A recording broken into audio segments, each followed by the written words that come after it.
The screen glowed pale blue in the dark. Rows of numbers scrolled endlessly, neat, perfect, obedient.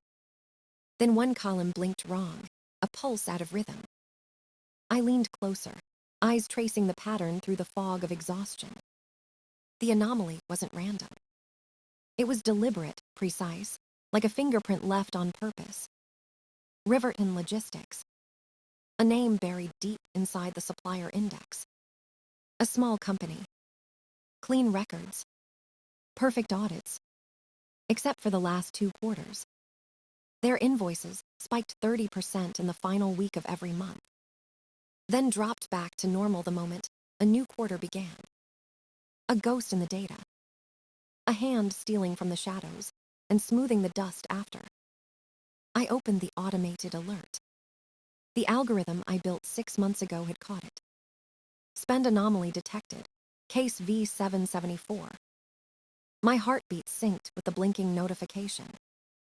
I opened the report. Every invoice was tagged with the same signature. Same code. Same approval chain.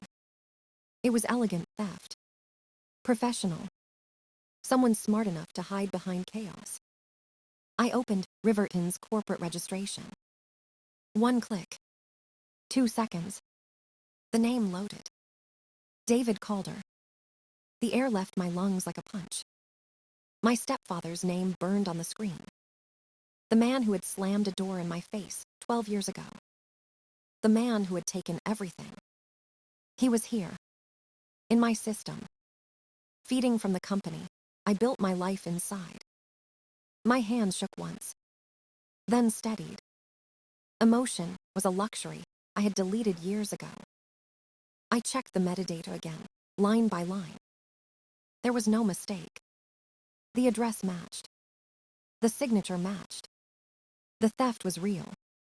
I stood, walked to the window, looked down at the city lights. Every flicker below was a transaction, a deal, a secret. Somewhere down there, he was laughing. Believing I'd never see him again. Believing he'd buried me in that rain. He didn't know I had built my own weapon. A clause designed to freeze a company's blood flow in seconds. The CIC. Contingent Integrity Clause. My creation. My nuclear option. They had called it too extreme, too dangerous. I called it necessary. Now it finally had a target. I opened my secure drive and pulled the file. Draft protocols. Legal language sharp as razors. Every line was a trap ready to spring. Activation requires executive authorization, the system warned. I smiled without warmth. Authorization could be arranged. I would build the case first. Step by step. Clean. Impeccable. Unbreakable. By the time anyone saw what I had done, it would already be too late. The girl in the rain had learned patience. She had learned silence. And she had learned how to kill without ever raising her voice. I returned to my desk, fingers steady again. The cursor blinked like a heartbeat on the screen. Case V774. Begin. The morning boardroom smelled of coffee and polished wood. Gareth sat at the head of the table, tablet glowing like a sermon. Helena's expression was practiced caution, the kind that lived in spreadsheets. I placed a slim manila folder in front of them and slid it across. The Riverton summary lay inside, statistics clean and clinical. I presented the anomaly without names, just data and pattern. Their eyes skimmed the charts, following the jagged red line to the same cliff. This could be aggressive billing, Gareth said, voice smooth as oil. It could be, I answered, keeping my tone even controlled. Helena tapped a pen against her lip, thinking about supply continuity. We cannot spook a strategic partner, she said, measured and weary. A probe, Gareth added. A quiet one, no headlines. I nodded and mouthed the words they wanted to hear. But as I left, my mind was already elsewhere, assembling pieces. The public line was compliance and calm. The private plan was surgical. I went back to my office and engaged a different set of keys. The official review queue hummed along its optimistic, toothless pace. I opened a private partition I had built months earlier, ghosted and encrypted. Packets of data flowed to my vault like ink into cold water. Contracts, invoices, manifests, email headers, every artifact I could copy. I watched the meta patterns emerge when the data was freed from filters. 3 internal account queries were sent from burner aliases within our own network. All 3 originated from the same IP tied to a suburban house. The house where my mother still lived. The discovery narrowed the orbit of suspicion into a single, terrible ellipse. Next, I mapped the invoice timestamps against our quarter-close calendar. The pattern was ruthless. Spikes always in the last week, normalized on day 1. It read like a stealth toll, booth placed on the edges of our ledger. I pulled up satellite overlays for the addresses on the manifests. 2 warehouse pins blinked on the map. One was a weed-choked lot. The other was a collapsed, boarded-up building with a sagging roof. Text on a manifest could claim storage. Reality showed dust and rust. The visual evidence completed the narrative that numbers had been sketching. Yet I needed the second key, the human confirmation that would make it airtight. The CIC required dual activation, machine proof, and human linkage. I redacted names and created an anonymous case file, Case 44B. Riverton became Supplier Delta on the page, and Roy became Principal X. I uploaded charts, satellite images, invoice chains, and redacted logs. The CIC draft sat in the package, cold, precise, and ready to execute. Helena read the file in less than an hour and exhaled a single, cautious line. 120 days is execution, she said. It could bankrupt a firm. I met her gaze and explained leverage as a necessary cruelty. She countered with 48 hours, a compromise meant to spare the chain. Gareth burst in then, electric and theatrical, smelling victory in the claws. We need a demo, he declared, imagining headlines and investor applause. He saw optics. I saw the platform I'd engineered to end a private war with rules. He offered me the executive mandate without realizing what he'd handed over. I accepted for both reasons, the company's and the one I could not speak. We arranged a timeline to trigger the clause before the earnings call. I left the room with approval implicit and a plan forming like frost on glass. The mechanism was in place. Now I had to plant the final, undeniable proof. We left the city before dawn, headlights cutting through the fog like knives. Nate drove a company sedan with no markings. He kept his eyes on the road and his hands steady on the wheel.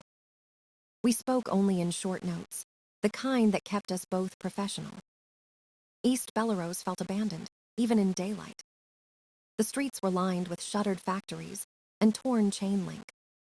We parked across from Lot and watched the outline of Warehouse 4. At first glance, it could have been any derelict industrial building.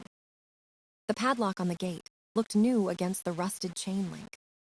Nate stepped out and ran his gloved finger across the lock. No grit, no weathering. A sign it had been placed recently. We moved along the fence to the roll-up door and found another fresh lock. It should have been a working loading bay, but the tracks were unused and dry.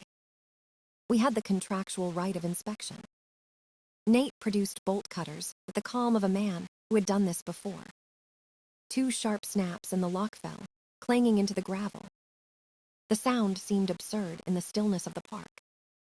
We lifted the roll-up a few inches and ducked beneath into a stale breath of air. Flashlights made white cones that cut through dust motes. Rows of brand-new steel shelving stood like a showroom display. Shelves gleamed without a single dent or scuff.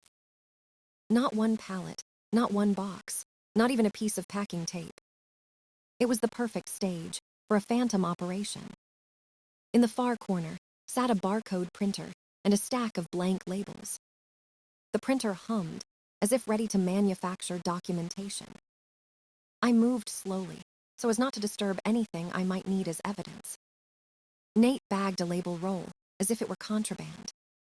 On a small pegboard near a windowless office, a clear sleeve held an access card. The name printed on it made my heart hit my ribs. J. Hart, Janice Hart. My mother's name, neat and official in block letters.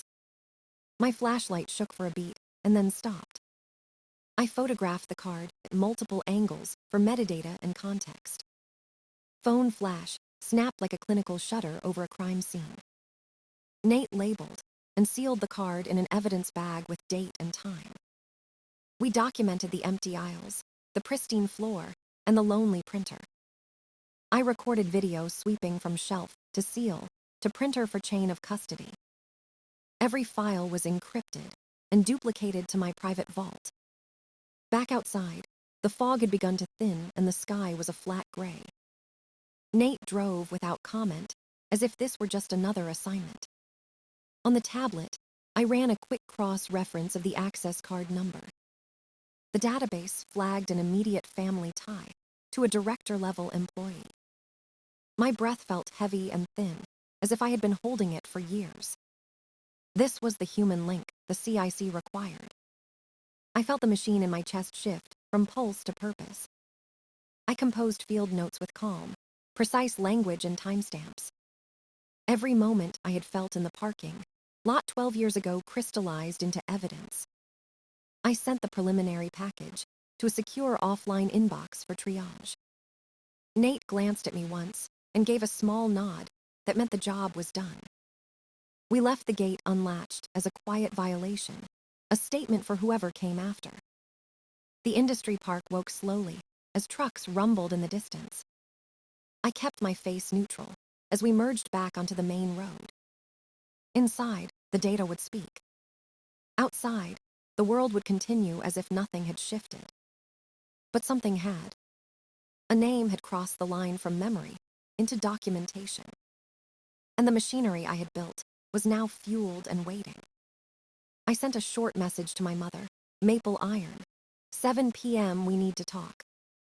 She replied within minutes with a string of polite concern and a small, anxious emoji. The restaurant smelled of cinnamon and something soft that tried very hard to be home. I chose a booth with my back to the wall and a clear view of the entrance. I ordered water and let the glass catch the light while I rehearsed nothing at all. She arrived 5 minutes late, hands clenched around a purse that could not hide her fear. Her face had settled into lines that told stories she never meant to read aloud. She sat opposite me and smoothed an invisible crease in the paper placemat. Her eyes avoided mine like someone who kept their most dangerous things in boxes. I slid my phone across the table and turned the screen to her. The phone burned with the clinical flash of the warehouse ID card in my hand. She flinched as if the image had been a slap rather than proof. "Is this yours?" I asked, voice even contained, the voice I use for work. Her fingers tightened on the strap of her bag, as if she could squeeze out an apology. "It's just paperwork," she said quickly, voice small, practiced. "He said it was easier that way." "He said," I repeated slowly, letting the words fall like small, precise stones into the space between us. Memory arrived like a rainstorm. The porch light, the deadbolt, the way her voice had been empty. I watched her try to fit her past into reasons that would make her kinder in my mind. She kept offering excuses like a lifeline thrown too late and frayed at the edges. I asked the question that had lived in me as a dull, constant ache for 12 years. "Who said, 'Don't come back, Mom,' that night?" I asked, not wanting to be the one who flinched. Her throat moved. She swallowed words. The restaurant's clatter filled the gap like a tide. Finally, she said the name, a small confession that was gouged out of a chest that still hurt. She admitted it quietly, as if speaking too loud would make it false. The admission landed and folded the air between us. I felt the old child in me dissolve. There was no righteous fury to fling back at her. Only a long, cold clarity settled in my bones. "You brought him in," I said, a statement not a question, and the syllables sounded like verdicts. Her face broke into something like regret, and something like survival that could not be disentangled. "I was afraid," she whispered. I thought it was the only way to keep peace at home. The phrase had been used on me for years. Keep peace, don't make a scene, endure. I tasted the irony like metal in my mouth and set it aside as evidence to be catalogued. I told her calmly that the photo was now part of an official file and that I had done what I had to do. She started to speak and then stopped, as if expecting mercy I had not budgeted. You always made things bigger, she said in a voice that tried to be a mother's scold. I remembered the girl on the porch, whose world had been closed like a book on her head. I folded that memory into the plan, like another piece of steel. I won't be coming back, I said, and this time my feet were already moving away. She reached out as if to touch my sleeve, but I did not turn. Outside, the night was cool, the city exhaling its indifferent light.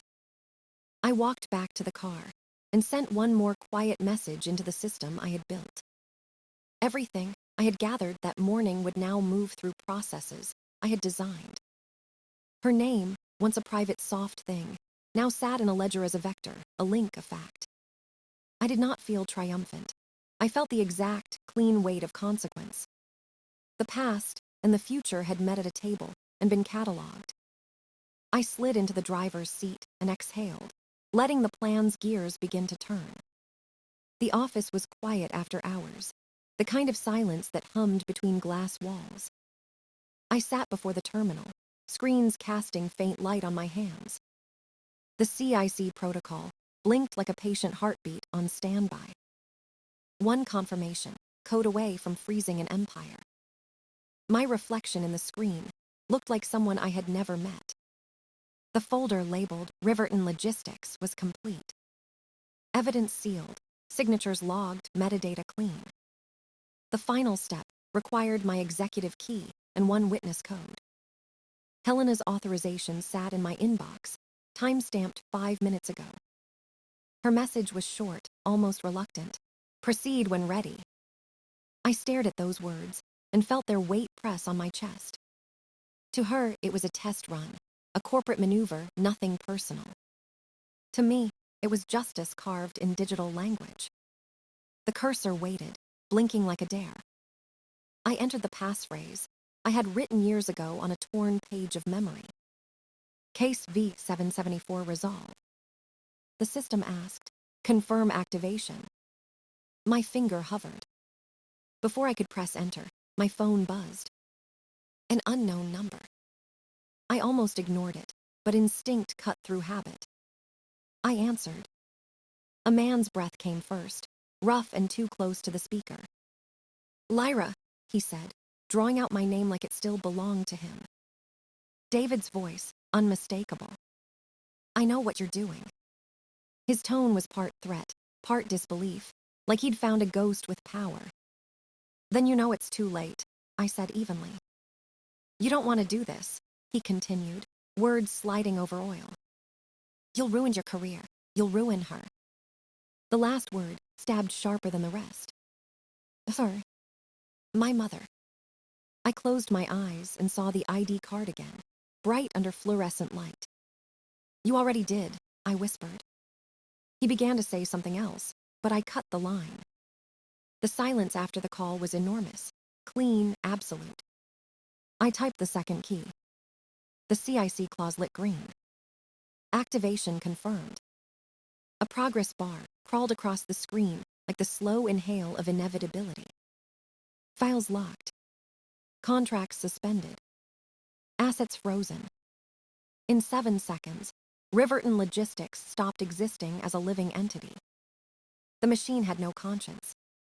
That part was mine to carry.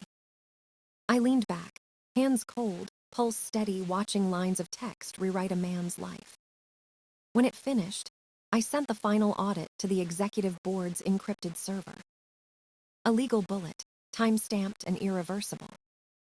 My phone blinked again. A message from my mother. He's furious. Please stop, please. No punctuation after the second please. I read it once, then deleted it without reply. Outside, the city was still alive, unaware that a quiet war had ended. I gathered my things in silence, every movement measured.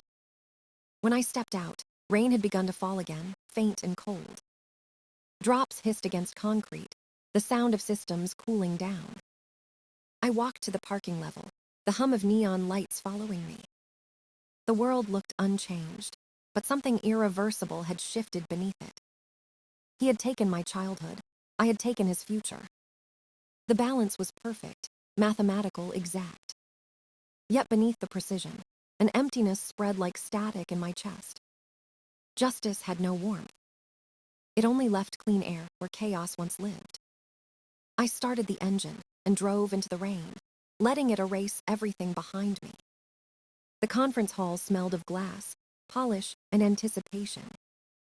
Investors filled the rows like spectators before a verdict. Screens along the walls pulsed with company logos and rising graphs.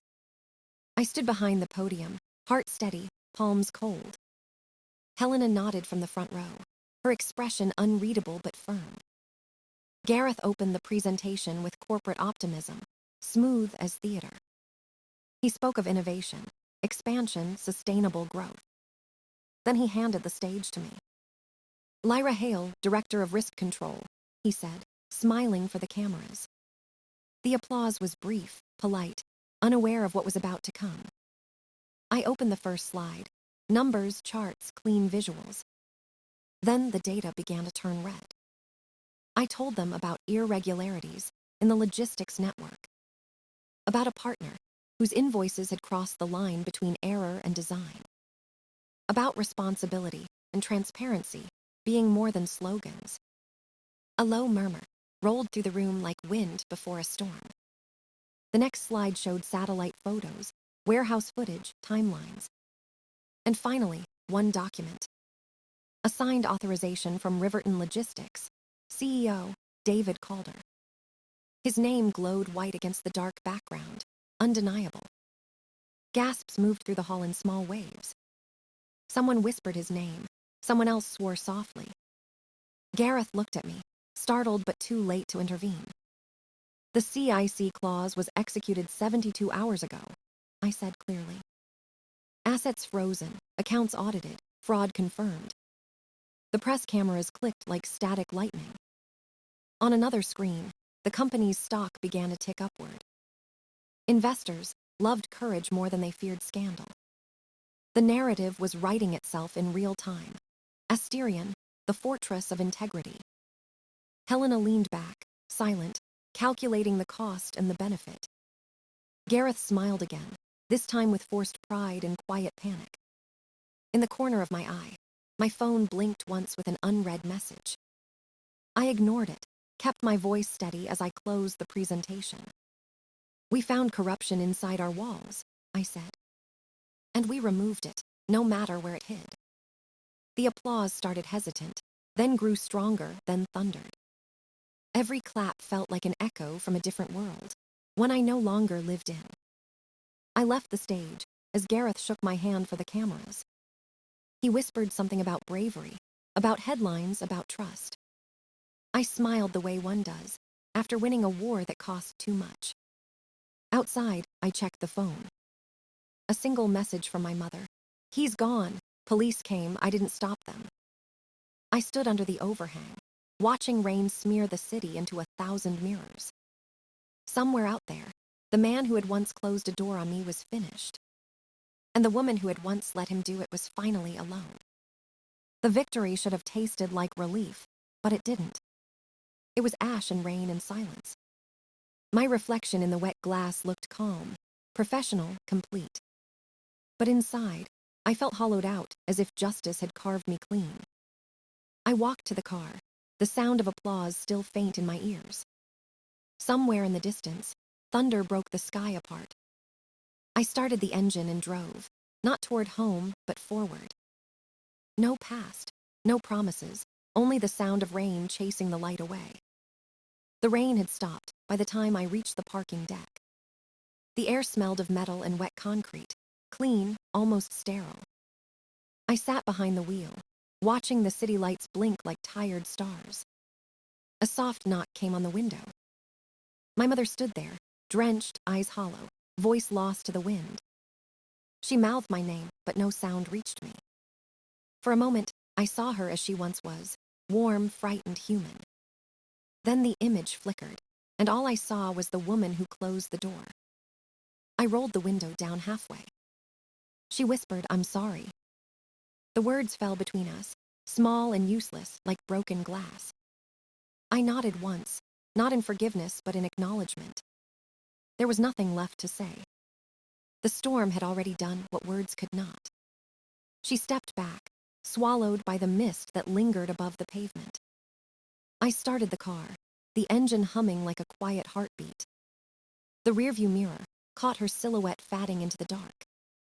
For the first time in years, I felt no weight on my chest. Just silence. Just air. The kind of silence that means a story has finally ended.